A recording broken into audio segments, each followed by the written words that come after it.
यह मामला शुरू हुआ कल मध्य प्रदेश में। राहुल गांधी ने पाकिस्तान से युद्ध में सीज फायर के मुद्दे पर बोलते हुए पीएम मोदी के खिलाफ जो राजनीतिक बयान दिया उसको लेकर अब बीजेपी कह रही है कि राहुल गांधी ने देश की पराक्रमी सेना पर सवाल उठाया है।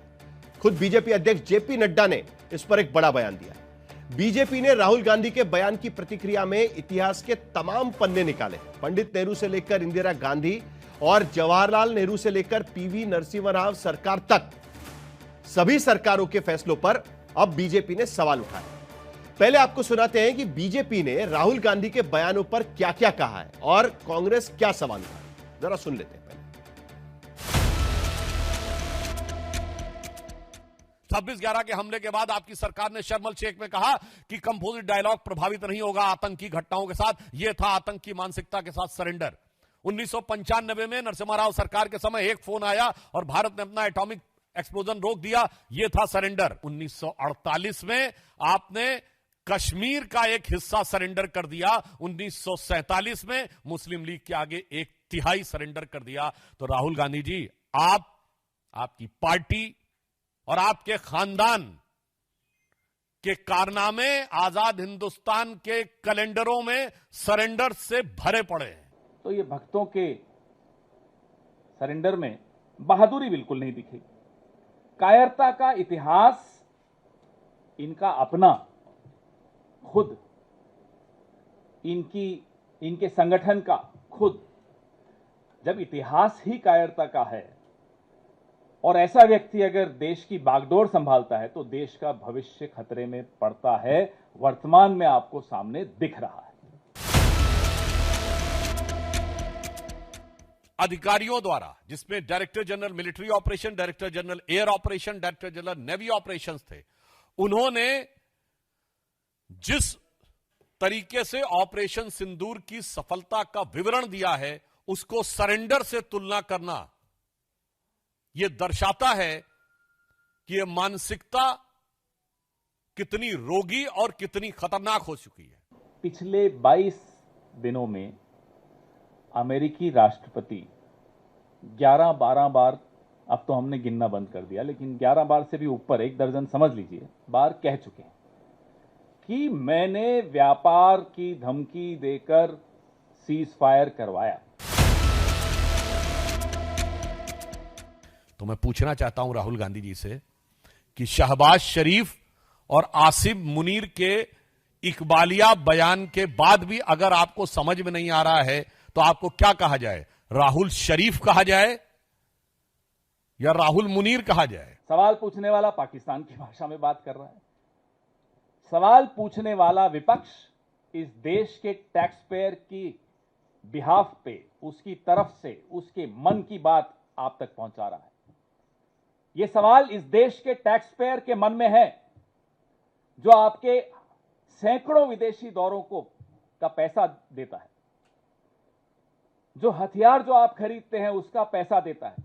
ये उसके मन के सवाल हैं कि सीज फायर किन शर्तों पर हुआ।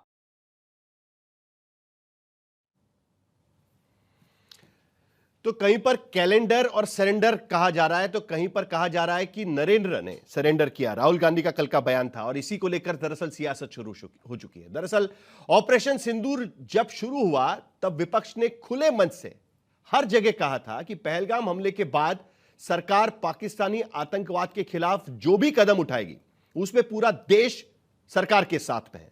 सरकार ने कदम उठाया, सेना को खुली छूट दे दी गई। सेना ने अपने तरीके से ऑपरेशन सिंदूर शुरू किया और उसे मुकम्मल अंजाम तक भी पहुंचाया। पहले पाकिस्तान के 9 आतंकी ठिकानों को ध्वस्त किया गया, फिर पाकिस्तानी फौज ने हमले की कोशिश की तो पलटवार में ऐसा प्रहार किया कि एक साथ चंद घंटों के अंदर पाकिस्तान के 11 एयरबेस, कई फाइटर, रडार, अवाक्स, सब कुछ तबाह कर डाले। भारत के chief of defence staff general Anil Chauhan बता चुके हैं कि जब भारत ने 10 मई को पाकिस्तान पर खतरनाक हमले किए तो कुछ घंटों के अंदर ही पाकिस्तान घुटने पर आ गया था और सीज फायर का ऑप्शन देकर भारत के पास पहुंच गया था। इस बात को सीज फायर होने के बाद भारत की तीनों सेनाओं के डीजीएमओ ने पूरे देश को बताया था कि सीज फायर की गुहार पाकिस्तान के ओर से आई थी और फिर भारत के विदेश मंत्रालय ने प्रेस ब्रीफिंग भी की थी और कहा था कि पाकिस्तान ने सीज फायर मांगा था। फिर भारत के विदेश मंत्री ने विदेश जाकर यही बात कही कि पाकिस्तान के ऑफर पर सीज फायर हुआ। फिर सीडीएस जनरल चौहान ने भी यही बात कही।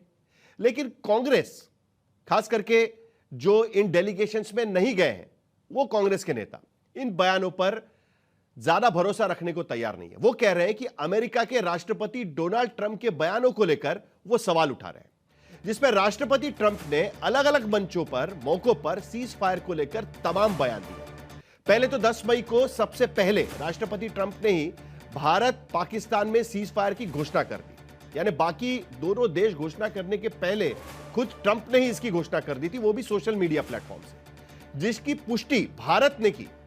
फिर ट्रंप ने अमेरिका से लेकर विदेशों तक के कई कार्यक्रमों में सीज फायर कराने का श्रेय लेना शुरू कर दिया। कई मौकों पर उन्होंने ये कहा कि व्यापार की धमकी देकर भारत और पाकिस्तान के बीच में सीज फायर करवाया गया है और ये दोनों तभी तैयार हुए जब व्यापार की धमकी उन्होंने दी। यह बात पाकिस्तान भी मान चुका है कि भारतीय सेना के प्रकोप से बचने के लिए उसने तमाम कोशिशें करके सीज फायर पा लिया और इसके लिए दुनिया के दूसरे मुल्कों ने पाकिस्तान की मदद भी की है। आपको अमेरिकी दौरे पर पाकिस्तान का जो डेलीगेशन गया है, उसमें जो बिलावल भुट्टो है, उनका एक बयान भी सुनाते हैं, जिससे पता चलता है कि पाकिस्तान सीज फायर के लिए कितना तड़प रहा था और कैसे उसने सीज फायर को ही अपनी जीत मान लिया है। तो बिलावल भुट्टो के इस बयान से यही संकेत मिलते हैं कि भारतीय सेना के हमले से पाकिस्तान की फौज बुरी तरह घबरा गई थी और पाकिस्तान लगातार दुनिया के देशों से सीज फायर की मदद मांग रहा था, गुहार लगा रहा था, जो उसे फौरी तौर पर मिली है। लेकिन कांग्रेस यहां सवाल पूछ रही है कि फौरी तौर पर ही सही, लेकिन पाकिस्तान के साथ सीज फायर का फैसला क्यों लिया गया, जबकि भारतीय सेना की ओर से कहा गया है कि ऑपरेशन सिंदूर में शुरुआती लक्ष्य हासिल किया जा चुका था और पाकिस्तान ने युद्ध विराम की गुहार लगाई तो भारत ने उसे मान लिया। यह बात कांग्रेस के कई नेताओं ने विदेशों में जाकर भी कही है, लेकिन कांग्रेस उसे मानती नहीं है।